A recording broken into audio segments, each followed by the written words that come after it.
I want to ask you something directly before we go a single step further. How much did you pay for Medicare last year?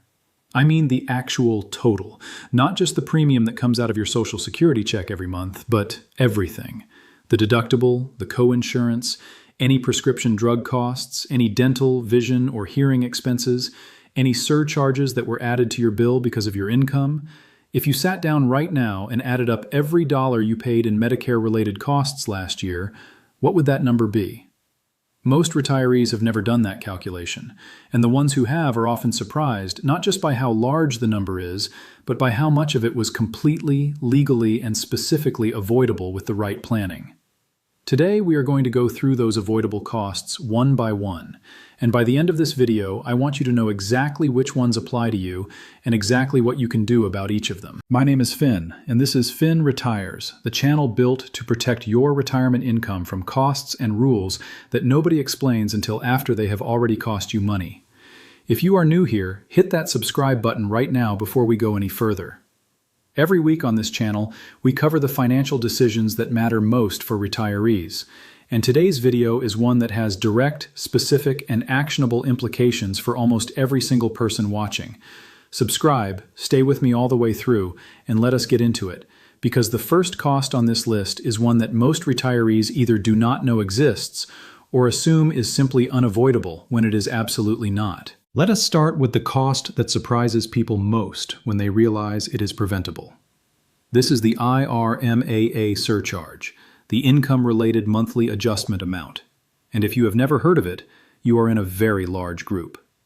According to recent data, roughly 8% of Medicare Part B beneficiaries currently pay this surcharge, which means millions of retirees are paying it right now.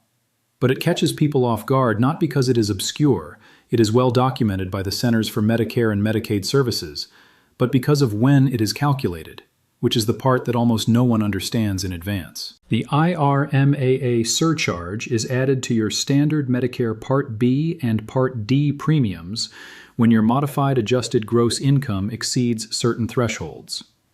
In 2026, the standard monthly Medicare Part B premium is $202.90. That is what most Medicare enrollees pay. But if your modified adjusted gross income in 2024, yes, 2 years ago, exceeded $109,000 as a single filer or $218,000 as a married couple filing jointly, you are not paying the standard rate. You are paying the standard rate plus a surcharge. And the higher your 2024 income was, the larger that surcharge is. At the highest IRMAA bracket for individuals with a modified adjusted gross income above $500,000 or married couples above $750,000, the monthly Part B premium surcharge adds $628.90 to each person's bill. A married couple at the highest bracket is paying a combined $1,257.80 every single month just for Part B premiums. Over 12 months, that is over $15,000 annually, in addition to any Medigap premiums, Part D costs, and out-of-pocket expenses. That number is not a hypothetical. That is the real 2026 figure from CMS. And here is what makes it especially painful for some retirees. There are situations where a retiree is paying these surcharges based on an income year that does not reflect their actual current financial situation at all. This is where the 2-year look-back becomes one of the most important concepts in Medicare financial planning. The Social Security Administration uses your tax return from 2 years prior to determine your IRMAA bracket. For 2026 premiums, they are looking at your 2024 tax return. What that means is this. If you had a high income year in 2024 because of a large IRA distribution, a Roth conversion, the sale of a property, required minimum distributions that were larger than usual, or any other one-time income event, your 2026 Medicare premiums are higher because of it, even if your income in 2025 and 2026 has returned to a much lower level. The surcharge is not triggered by what you earn today. It is triggered by what you reported on your taxes 2 years ago. And here is the part where many retirees lose real money for no reason. If your income has dropped significantly since the year being used to calculate your IRMAA, Because you retired, because a pension ended, because you had a one-time event that is not recurring, you have the right to appeal the surcharge. The Social Security Administration provides a specific form for exactly this purpose, Form SSA-44. You complete this form, document the life-changing event that reduced your income, and request that Social Security use a more recent year's income for the IRMAA calculation. You have 60 days from receiving your IRMAA notice to file a standard appeal. If you miss that window, but your income has changed due to a qualifying life-changing event, retirement, death of a spouse, divorce, loss of pension income, there is no strict deadline for the life-changing event appeal. These appeals are routinely approved, and yet most retirees who qualify for this correction never pursue it, simply because they did not know it was available. There is a second and equally important strategy for retirees who have not yet hit the IRMAA thresholds but are at risk of crossing them. IRMAA is what is called a cliff surcharge, meaning if your income is $1 over a threshold, you pay the full surcharge for that higher tier, not a prorated fraction of it. Going $1 over can cost you hundreds of extra dollars per year. This makes precise income management in years surrounding Medicare enrollment exceptionally valuable. The most powerful tool for managing this is the strategic use of Roth accounts. Withdrawals from a Roth IRA do not count toward your modified adjusted gross income for IRMAA purposes. This is why financial planners consistently recommend doing Roth conversions before Medicare begins, specifically in the years between retirement and age 65, when income is often lower. By converting traditional IRA money to Roth during that window, retirees can build a source of tax-free income that will not trigger IRMAA surcharges in future years when they are drawing on that money.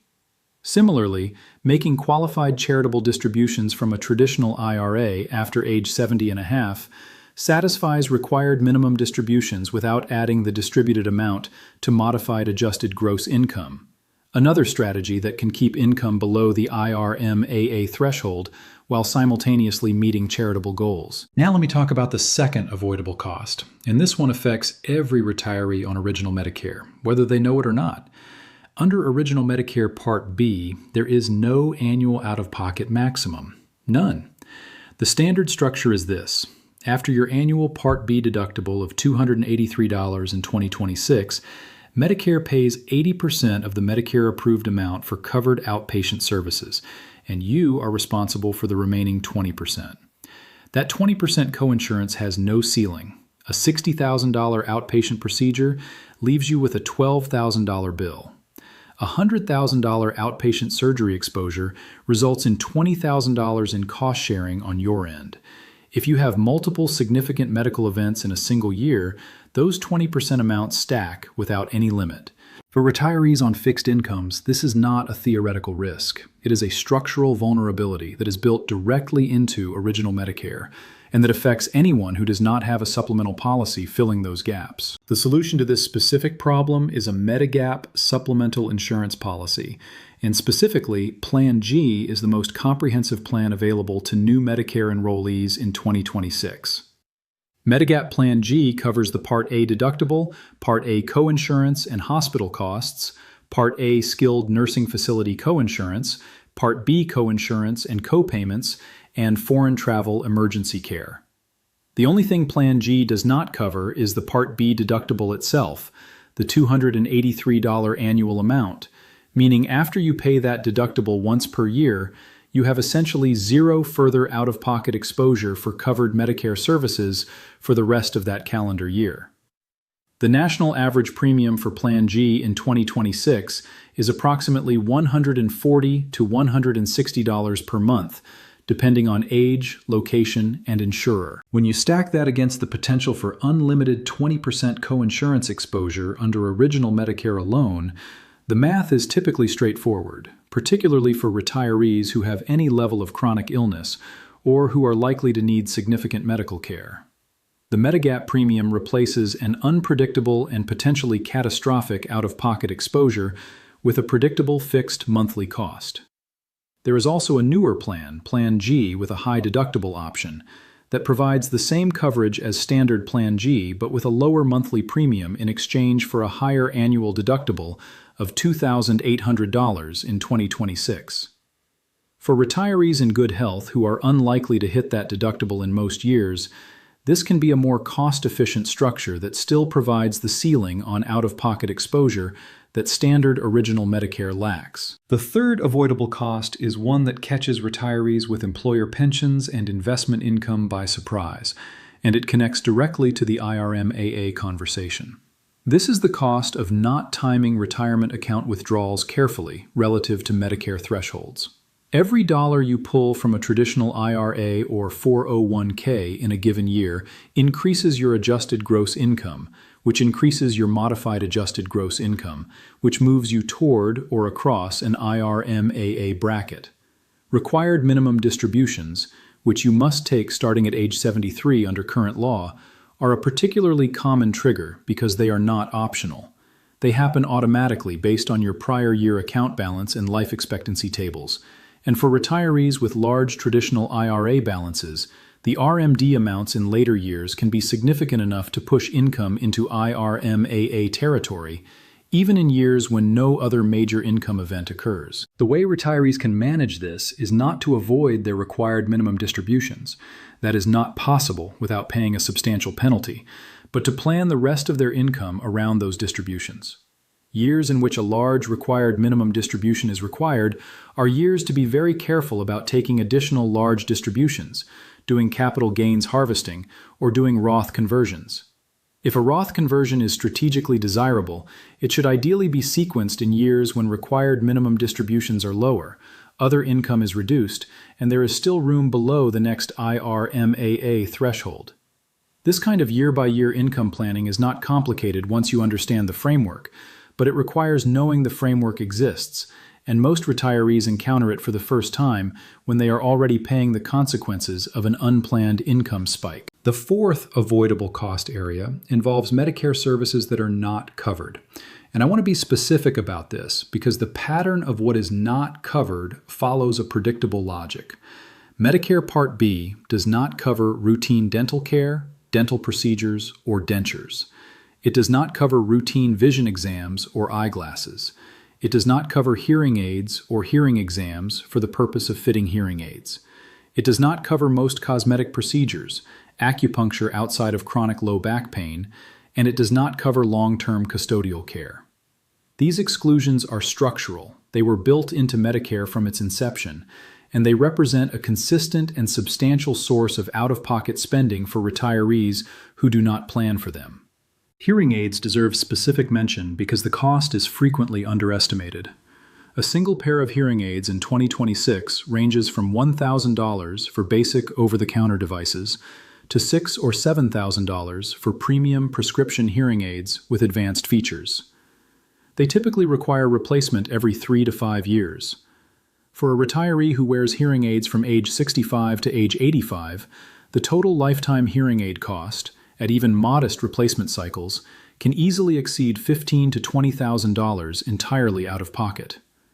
There is no Medicare coverage for these devices under Original Medicare or under most Medicare Advantage plans, and while some Medicare Advantage plans advertise hearing benefits, the coverage is typically limited to a specific allowance per year that covers only a fraction of the actual device cost. Planning a dedicated annual budget for dental, vision, and hearing, separate from Medicare premiums and out-of-pocket maximums, is not optional for a financially sound retirement. It is a required line item that most retirement income projections undervalue. The fifth avoidable cost is specifically about Part D and the substantial savings available to retirees who review their drug coverage annually, a point we have covered on this channel before, but one that deserves emphasis in the context of this video about avoidable costs. Beginning in 2026, the maximum annual Part D deductible is $615, and the annual out-of-pocket cap on covered drug spending has been set at $2,000 under the Inflation Reduction Act.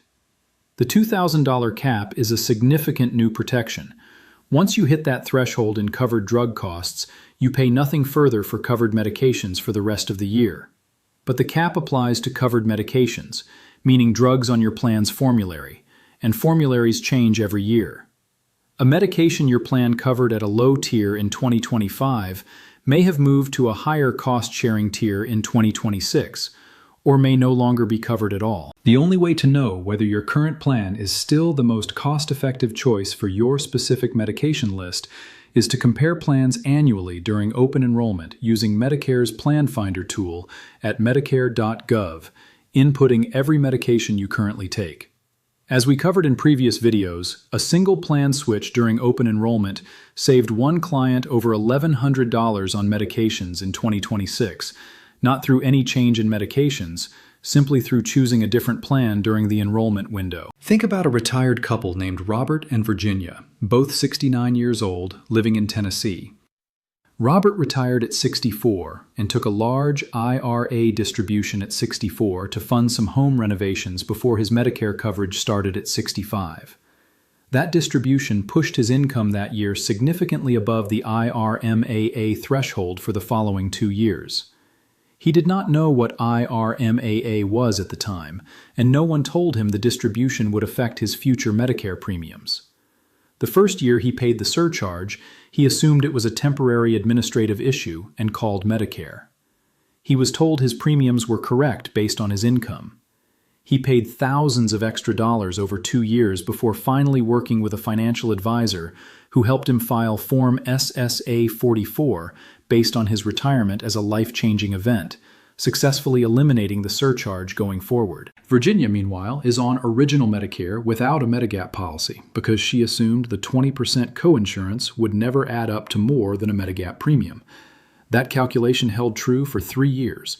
Then, she needed a significant cardiac procedure and related outpatient follow-up care that resulted in over $8,000 in coinsurance charges in a single year, far more than a full year of Plan G premiums would have cost her. Robert and Virginia are not extreme cases. They are exactly the kind of situations that happen when retirees make Medicare decisions without the full picture. Here is what I want you to do this week with the information from today's video. First, find your most recent IRMAA notice if you received one. If you did receive an IRMAA surcharge notice and your income has decreased since the tax year being used, call Social Security at 1-800-772-1213 and ask about Form SSA-44.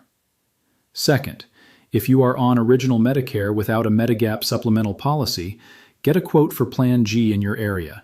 Go to medicare.gov or call a licensed Medicare broker and compare your current out-of-pocket exposure against the monthly premium for a Plan G policy. For most retirees who are past their guaranteed issue window and in good health, this is still worth exploring.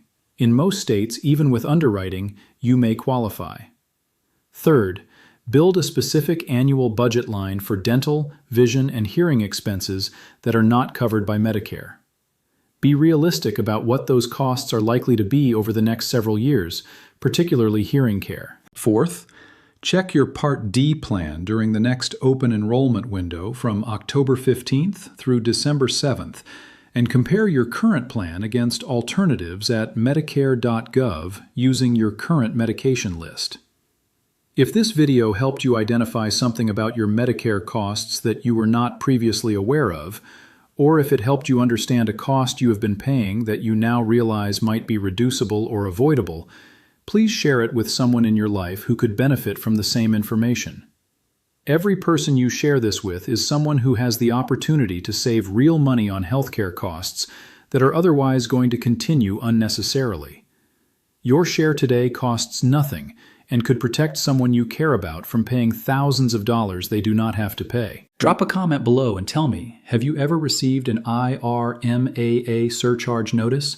And did you know before today that you could appeal it? Or are you currently on original Medicare without a Medigap policy? And has today's video changed how you are thinking about that decision? I read every comment on this channel personally, and your response genuinely helps me understand what information is and is not reaching the retirees who need it most. The next video on this channel is going into the Medicare benefits that are available to retirees at no cost, specifically the preventive services, screenings, and wellness visits that Medicare fully covers, but that most retirees are either not using or not aware of. If you are not subscribed yet, hit that button now so you do not miss it. Take care of yourself, protect your healthcare budget, and I will see you in the next one.